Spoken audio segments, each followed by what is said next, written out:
to another day of adventures with Wes and Jeff, and it's Wes today, and I'm on park number 38. It's Guadalupe Mountains National Park, and it's located in the very western part of Texas, near the town, 105 miles east of El Paso. So I flew into El Paso and then drove the 105 miles over to this park and camped overnight in their Pine Springs campground.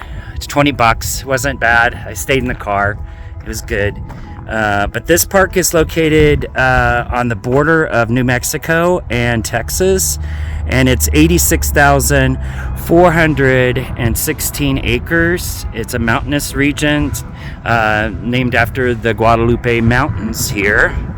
And on the other side of these mountains is Carlsbad Caverns National Park. So I'm not going to do that one this time, but I'm just going to concentrate on this one. So this park was established as a national park in September of 1972 and only has about 170,000 visitors per year.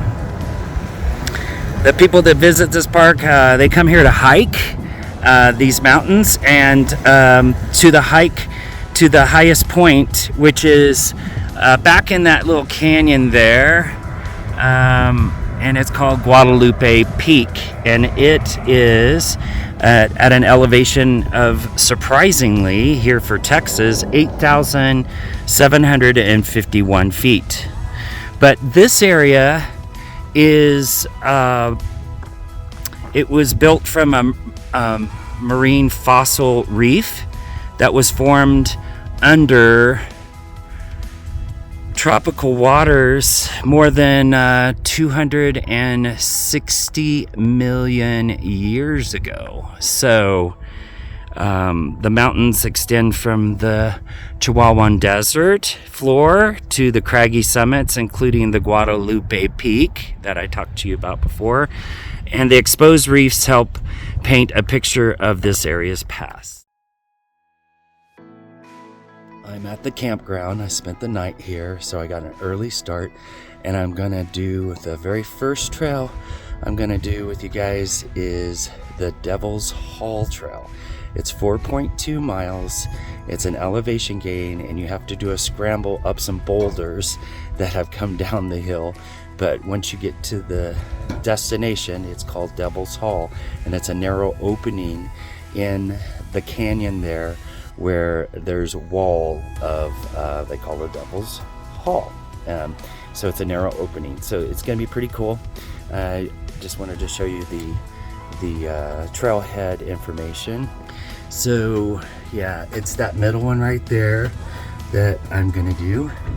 Devil's Hall. It's 3 to 5 hours. Hopefully I can do it a little faster than that. Elevation gain of about 400. A lot of people have already left, and they're doing this top one, the Guadalupe Peak, which is the highest peak in the state of Texas. So and there's Dog Canyon, there's Pine Top, there's Salt Basin overlook where there's some sand dunes. But this is the map here, and the visitor center is really close to. But there's a visitor center. Here's where I am, and I'm gonna go up to Devil's Hall Trail. So this is on the south side of the park, and then there's a north side. I'm not gonna do the north side today, but I'm also gonna try and do the McKittrick Canyon Trail, and I'm gonna do a couple smaller trails to Frijole Ranch, which is the old ranch here, and the Pinery Nature Trail as well. But they have black bear here, they have elk, they have deer, turkey, those kind of things. Lots of poisonous snakes, so I'm hoping not to hit any poisonous snakes today. This is the trailhead, and there's where most of them start. There's the Guadalupe Mountains in the distance. It's a really pretty morning. There's the trail that I'm gonna do right there, and this is where all those trails start off. Got a lot of cactus and some wildflowers, but I'm hoping to see some nice fall colors today here at Guadalupe Mountains National Park.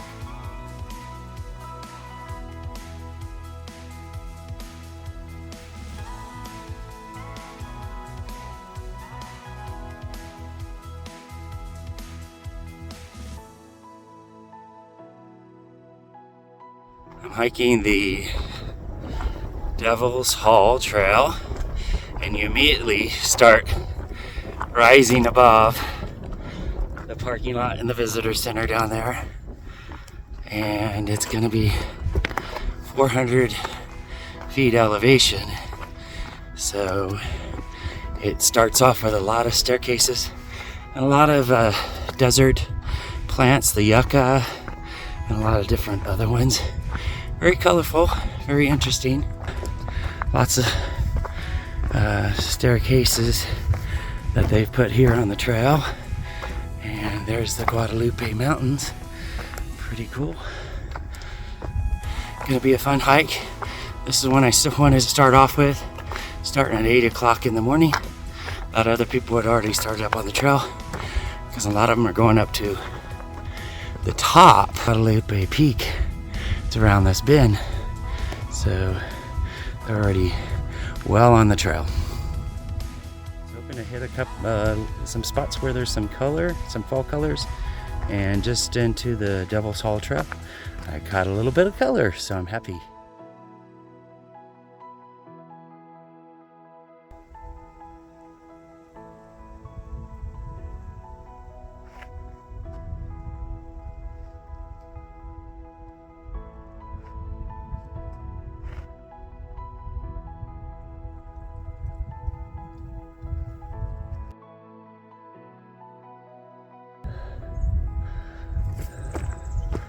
Hiking Devil's Hall Trail.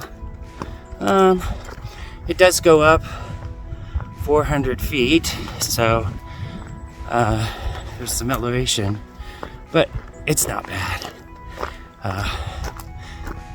Thank you, Alaska Airlines, for getting me in shape, losing 35 pounds in the last few months, working on the ramp, so has given me a bit more endurance and making me feel good about taking these hikes. So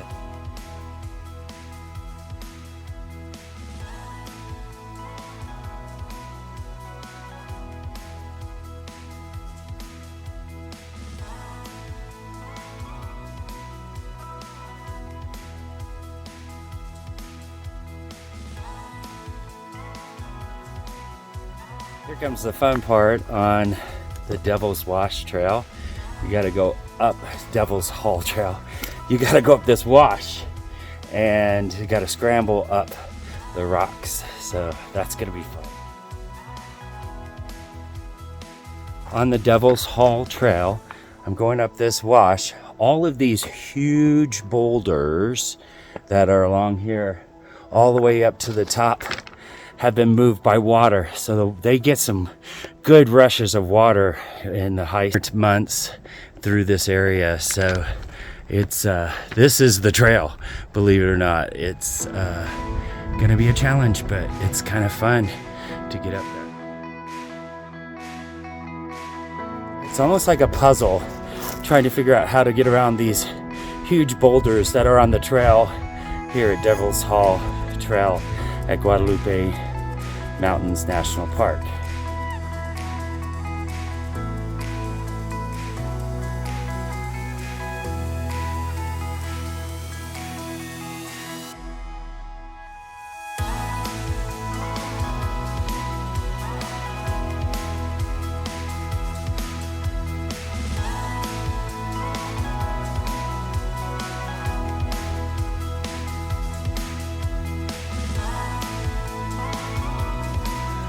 This is the start of the Devil's Hall.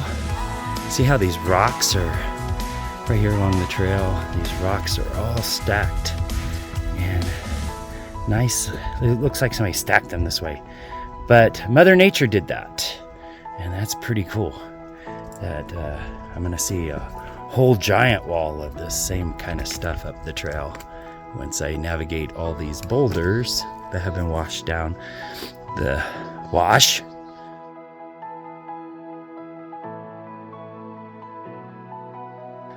Getting into more of the wall along here, the wash. The trees are getting really pretty. It's kind of perfect time to do this kind of hike. The rangers here at Guadalupe Mountains National Park do not advise you to take this trail, which is the Devil's Hall Trail, when it's raining or potential storms, because it all comes rushing down through this narrow opening and you could get caught in it. But big chunks of the sides have come in, and we've got these huge boulders, and if there's enough water, it moves these boulders down the hillside. So it's been quite a scramble, but it's been like a puzzle to make my way up to Devil's Wall. It's Devil's Hall. Keep calling it wall. But really excited about getting to the top. I'm almost there.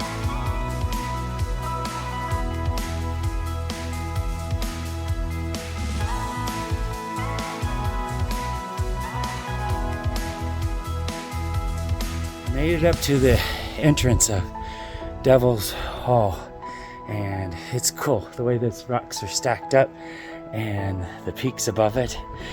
It was boulders and more boulders to climb up that, but I was the only one here. It's early in the morning, so I'm gonna continue on up into the main area of Devil's Hall.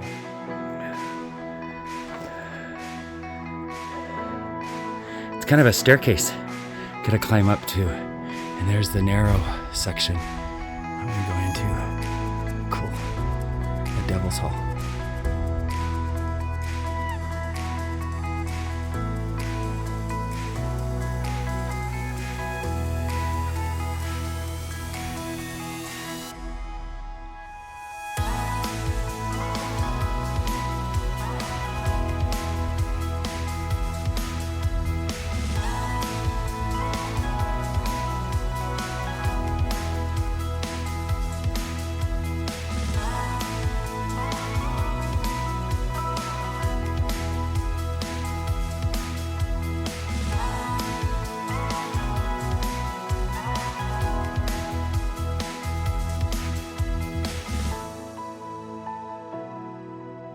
I'm at Devil's Hall. It's down this little corridor here, trail.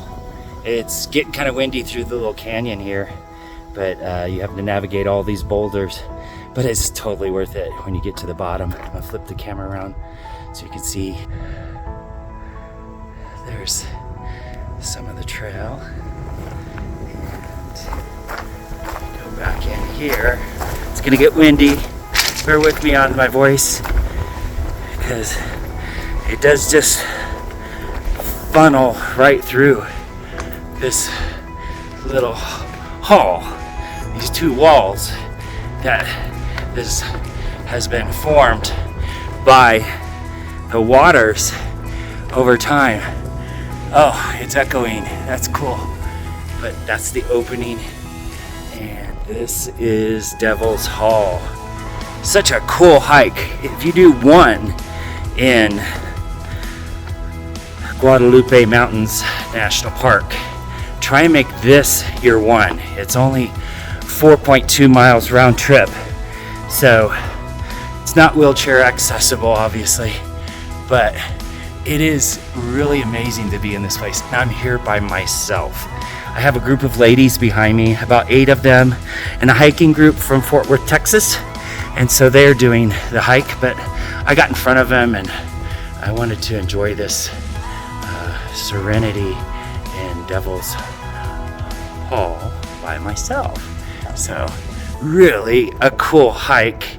Do it if you get a chance and you are at Guadalupe Mountains National Park.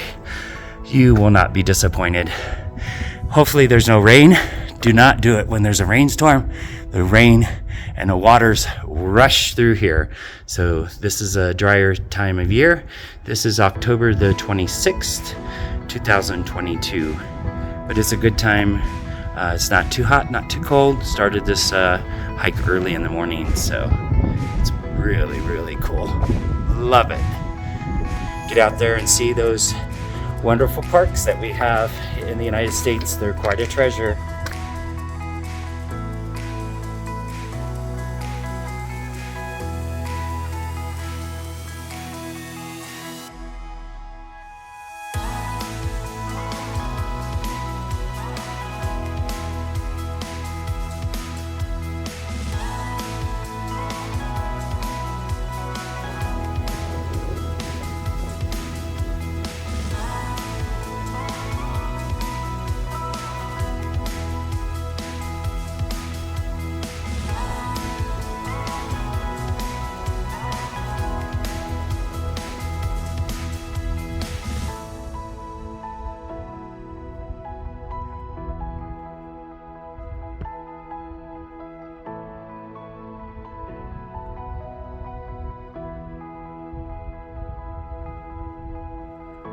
Ah, there's some more hikers.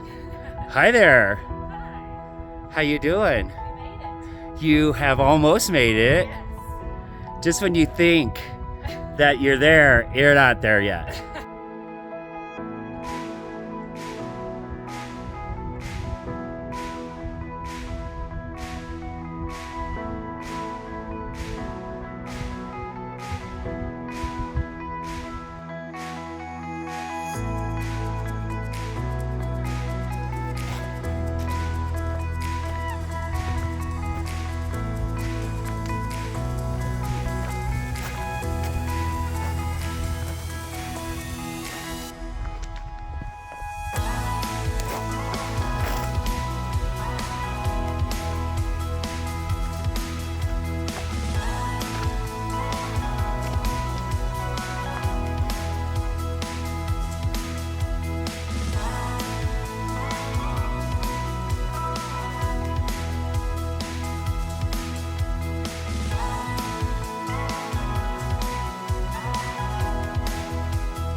Guadalupe Mountains National Park's Visitor Center. And they talk about the tree trail.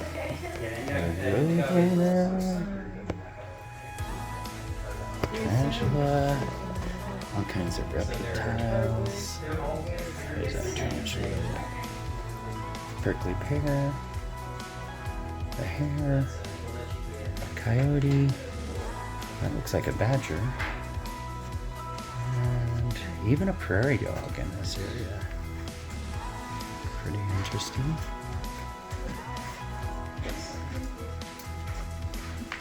Fox, elk, mountain lions. Of course, those venomous snakes. The rattlers, the Western Diamondback is their largest. Here's a little tree climbing gray fox. This interesting looking toad. A skunk, of course. And it talks about the Capitan Reef that was formed here 260 million years ago. And the different types of fossils that can be found here in the rocks. It's a nice little visitor center, but it's very small. Rangers are here to answer your questions and guide you on a map of where you'd like to go. Some Apache Indians, Native Americans that were in this area many years before the white men were here. Look at this little bird. Pretty cool. Look how small that little owl is. Pretty cool.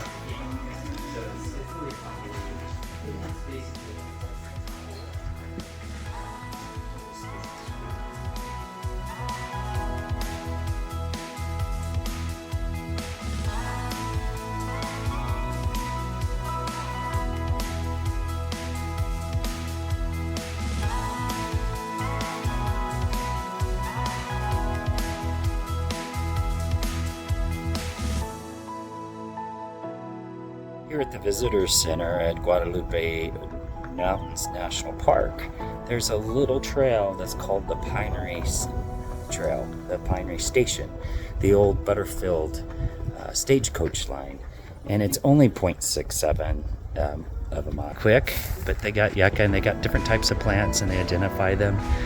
But this is the little trail we're going to take to the old station, and it's just like I said, a short 0.3 of a mile path that is the old remains of the old Pinery Station. It's a place you can learn about the history for 11 months from September of 1858 to August of 1859. Red and green celebrity stagecoaches regularly stopped here to get water, food, rest, fresh mule teams, and protection. Each coach traveled day and night, averaging 120 miles per day and carrying up to 9 passengers, essential baggage, and 12,000 letters on its route from St. Louis, Missouri to San Francisco, California. Along the Pinery Trail, the Pinery Station Trail, easy little 0.3 of a mile, and wheelchair accessible. Lots of places to stop and just enjoy the scenery.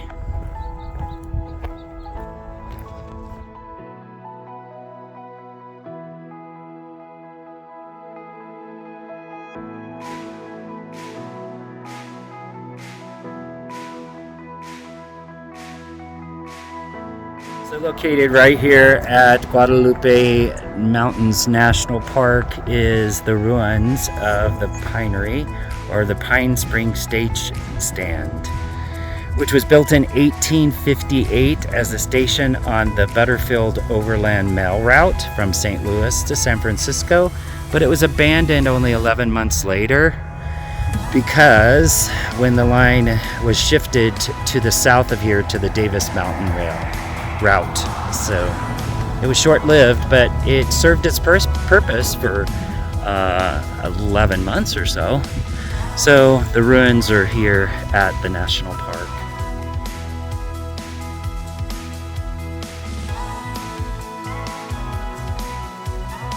So this is the ruins of the old Pinery Station, stagecoach line, mail stop, and refueling. And just one wall is left standing, but interesting in its own way. But there is some history from 1858 and 1859 here. There you got the mountains in the background here.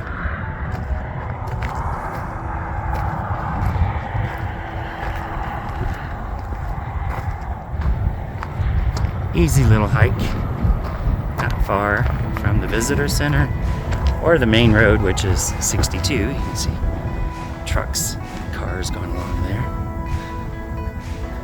There's some more of the ruins of the old station that was here at the bottom of the wash.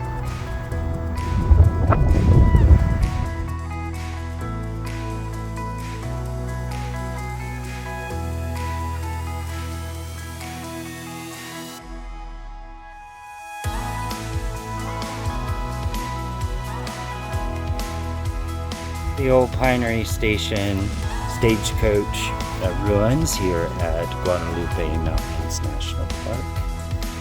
And this is one of the structures, and the other one is off over there.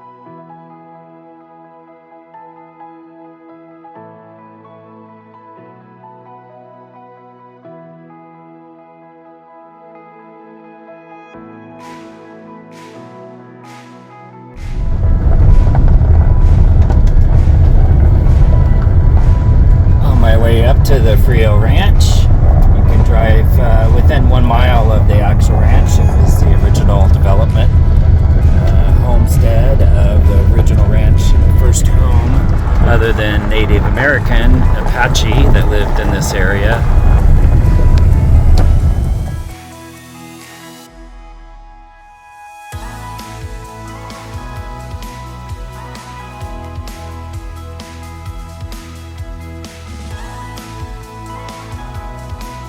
Side of the Frijole Ranch Trail, and it's just a little parking lot to the side, and you can walk right into the ranch. You can already see the buildings behind, and it is accessible by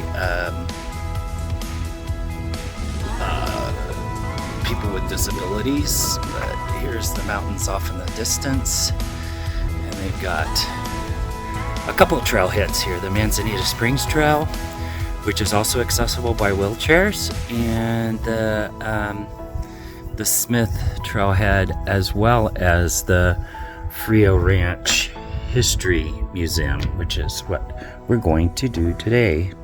So there's a $10 fee if you don't have a park pass, but you have a park pass, you can just check that off your list.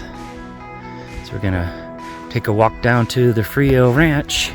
This was the original ranch that was put in this area back in the late 1800s, and we're going to check out the buildings that they have still preserved by the Park Service and part of this little trail. So just walking not very far.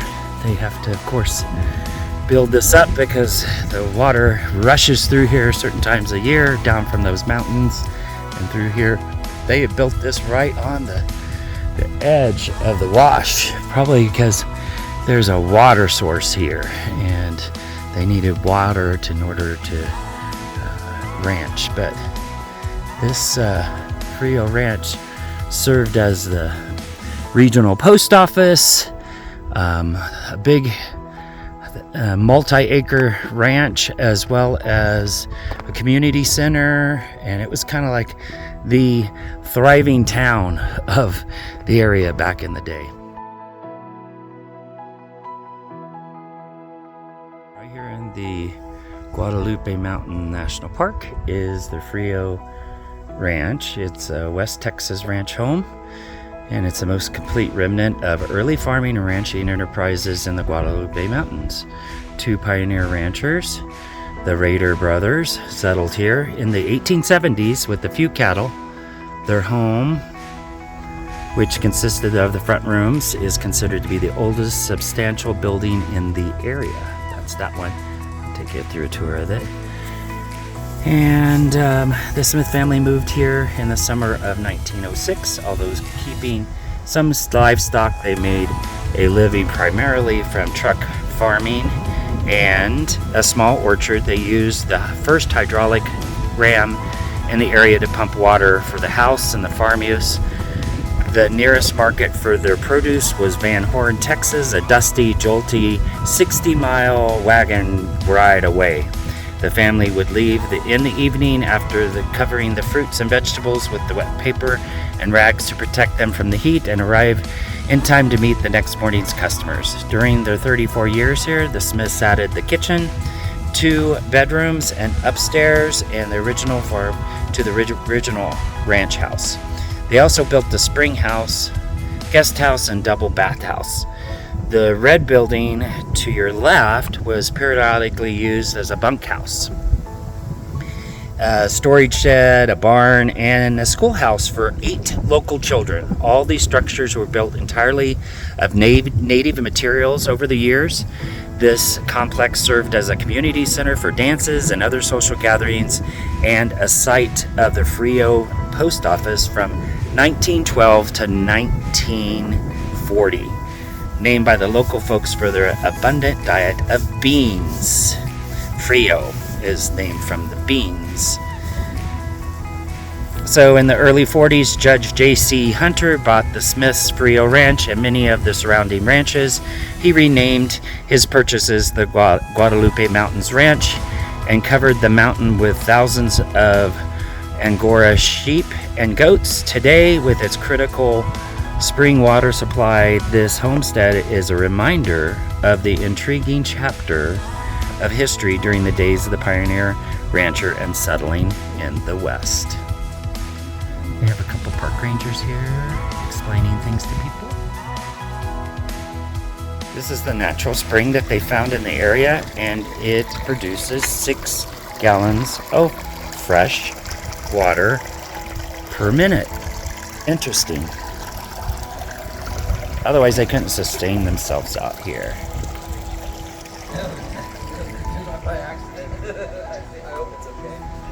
And this is the house. I don't know if they're gonna let me go in it, but I'm gonna try. It's a museum. And this is the old farmhouse. And Frijole Ranch Museum. And yeah, it's got all kinds of...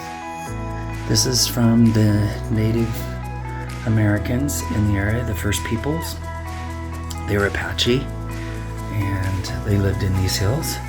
And then the white man came in, of course, and ran them out as they started ranching this area. And then these are the cowboys and Indians and stagecoaches from that pioneer, from that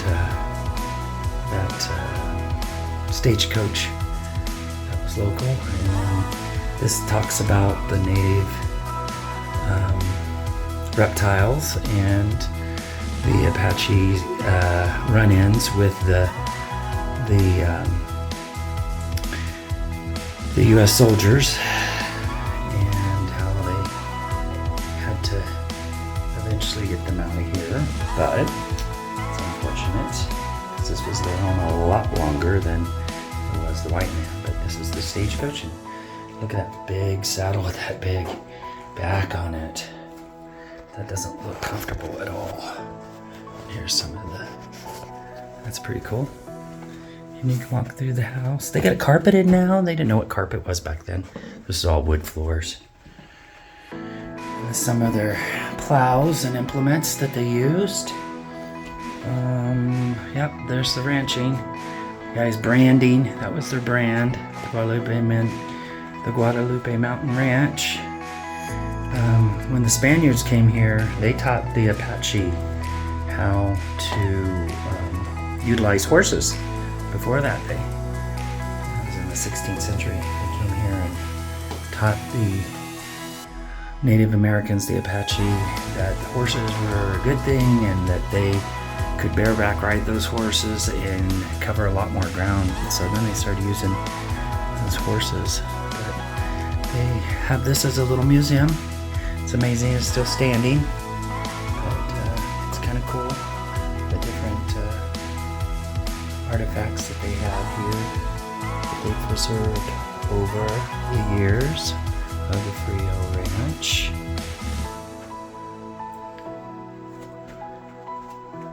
There's one of the original Guadalupe Mountains National Park signs. That's cool.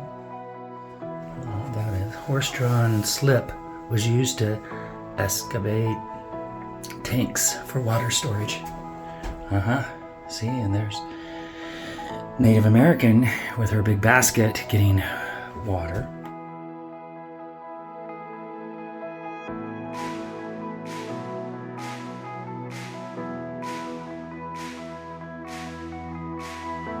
This was the schoolhouse that was on the site and we used for built in 1925 and used until into the 1930s as their local school. And it's kind of cool how that tree is kind of grown right up against the side of that building.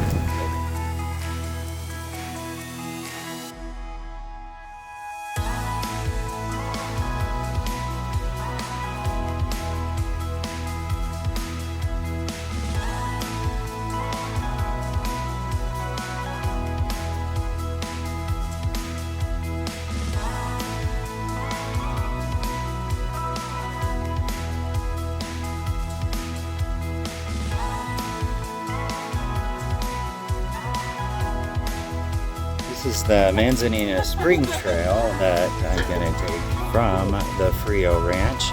It's just 0.4 of a mile, so just going to meander down to the spring, the natural spring, and see what that looks like.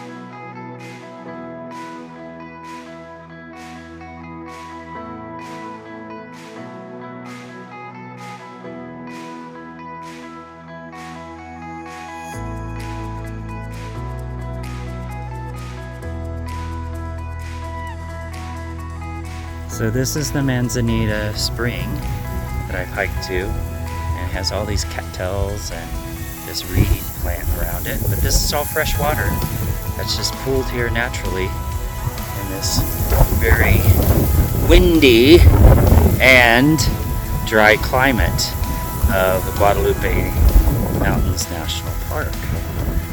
Pretty cool.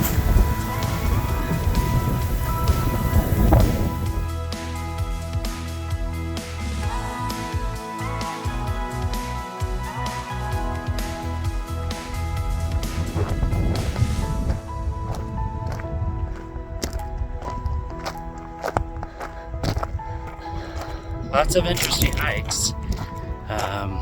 Pretty dry climate, but a lot of scrub brush, but a lot of different types of bushes and cacti. It's very windy here. Let me tell you, well, it's mild winds today, but it's actually very windy. The trails that I've been on. So, I'm currently on the Manzanita Spring Trail, and just off of the Frijole Ranch area of the park. Pretty cool. All of our parks have something different to offer. Each one's a little different. I like them all in a different way. It's easy to see the beauty and the diversity in each of our national parks. So I encourage everybody to get out and see our national parks and see what they have to offer, and take some of these shorter hikes to some of these interesting places that the Park Service has pointed out as a place to get out and stretch your legs and see something different from what your everyday life is about.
outside of the second visitor center here at Guadalupe Mountains National Park, and this one's called the McKittrick Canyon Visitor Center. The McKittrick Canyon is supposed to be Texas's best hike, and it goes up into the mountains above the visit. And I don't believe that this visitor center is open, but they have restrooms and they have first aid station and some exhibits here about the canyon and how far back it goes in there, and of course the rattlesnake and some of the other things that about this area. But there's the trail off there. I'm going to take the little nature trail. It's just 0.2 of a mile, excuse me, 0.9 mile. Plus they have this.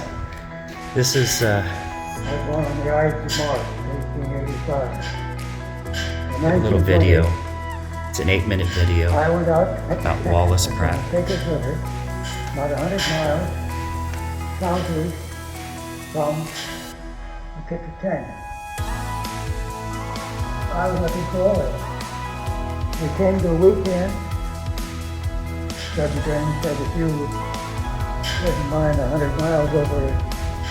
So this is the McKittrick Canyon Trail. It's 0.9. There's interpretive little signage along the way, and to tell you about the different types of plants, animals that reside in this area of the Guadalupe Mountains National Park. So, spectacular beauty, just like William Pratt said there. William Pratt was a geologist for an oil company, and he came out here to check it out, and he said it's one of the most beautiful places that he's ever seen in Texas, that's for sure. And so he came back here, and he was a geologist, like I said, and he worked for Humble Oil and Refining Company, and he built 2 homes here, and he and his family spent their summer retreats for 2 decades in this area because he thought it was really, really pretty. And then when he decided that he was just going to take that 6,000 acres and donate it to the federal government, and now it's part of this national park. So some of the animals that reside here that make their home in the mountains include black bear, elk, mountain lions, and at least 5 poisonous snakes. I got to see the Western Diamondback Rattler today, a big one. It was kind of fun, but it was from a distance, thank goodness. My first park that I've ever seen that. But this is the McKittrick Canyon Trail. It's 0.9 for the nature trail, and then it's 4.8 up into the canyon up there, and then it's an additional 2 miles to what they call the grotto.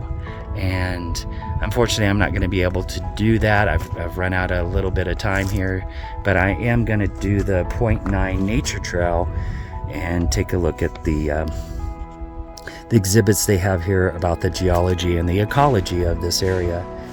Exceptional biodiversity. The naturalist E.O. Wilson asserted that biodiversity is the assembly of life that took 1 billion years to evolve. It has eaten the storms, folded them into its genes, and created the world that created us. It holds the world steady.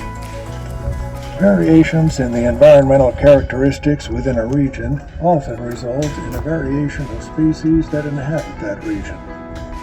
Guadalupe Mountains National Park has many significant and distinctive environmental qualities within this extremely rugged landscape that provide opportunity for unique and contrasting life zones to occur.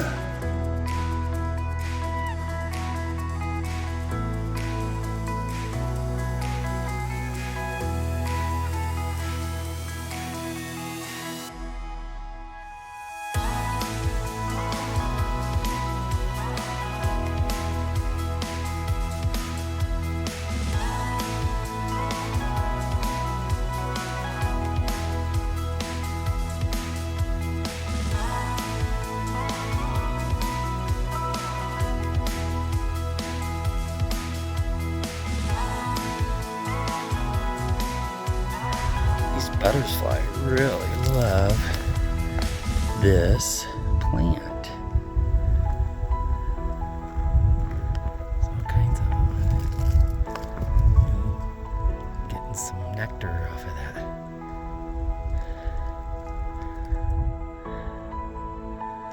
Different types of butterflies. We got this yellow one, and then we've got that one. They don't like me zooming in on them.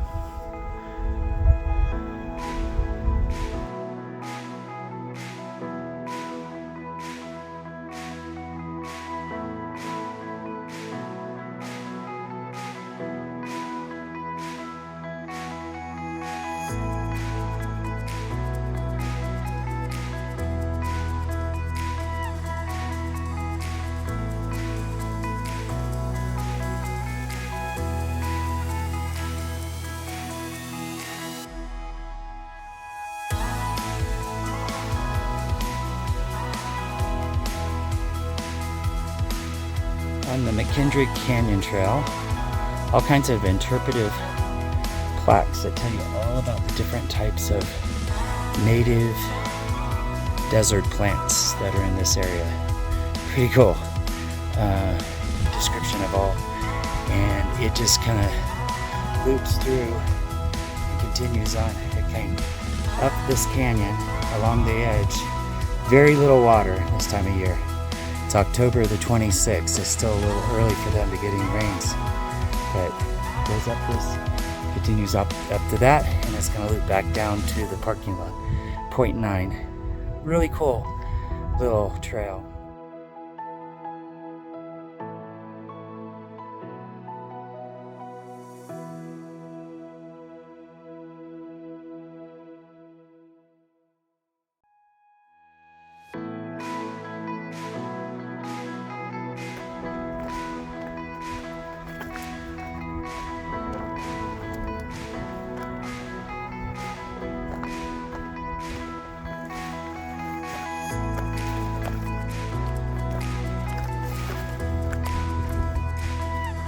This is along the McKittrick Trail, and this is the Permian Reef.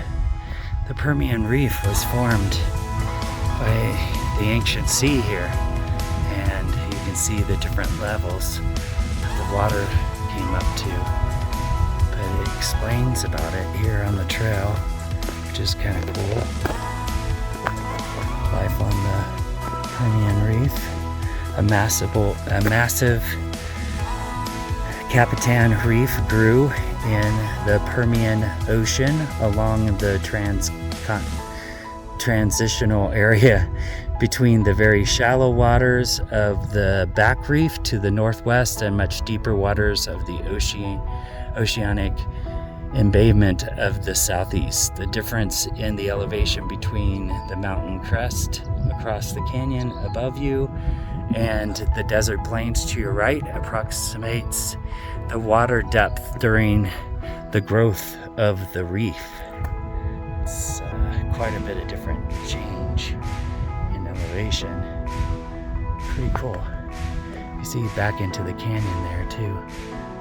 Ancient life forms and their habitats differed appreciably along this depth-related environmental gradient. In addition to depth, temperature, light, oxygen, currents, and wave action also played vital roles in determining which plants and animals inhabited this region. There's a whole thing about it. It's pretty interesting.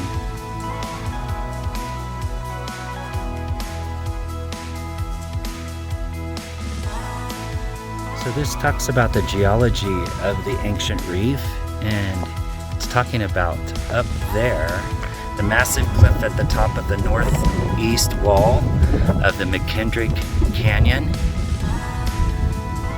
is a fossil reef that formed approximately 250 million years ago.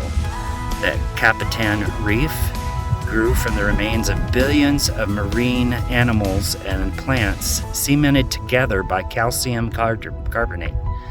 The reef builders thrived in shallow, sunlit tropical waters around the edge of the Delaware Sea, a deep landlocked arm of the vast Permian Ocean. While corals form most reefs today, the Capitan Reef was built by algae and sponges during the Permian period.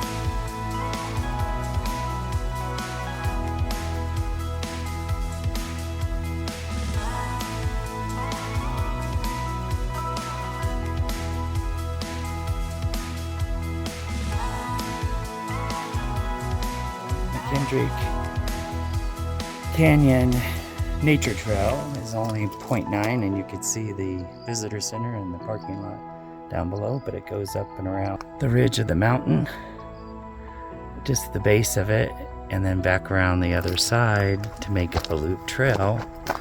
And it's kind of very educational because all the little plaques they have of all the different types of cacti and native plants that they have here, and shrubs and trees that they have here in the very western part of Texas at the Guadalupe Mountains National Park. So I hope you enjoyed our little hikes at this national park, and be sure and hit the like button. Subscribe to my channel. I have a goal to go to all 63. This is number 38 on my list, and it's just my day hikes, and I did 5 of them in one day, as well as I got to see some interesting plants, animals, reptiles, bugs, and different things that make this park very unique in its geology as well as ecology. So whatever you're doing today, get out and enjoy the great outdoors and do something that makes you smile.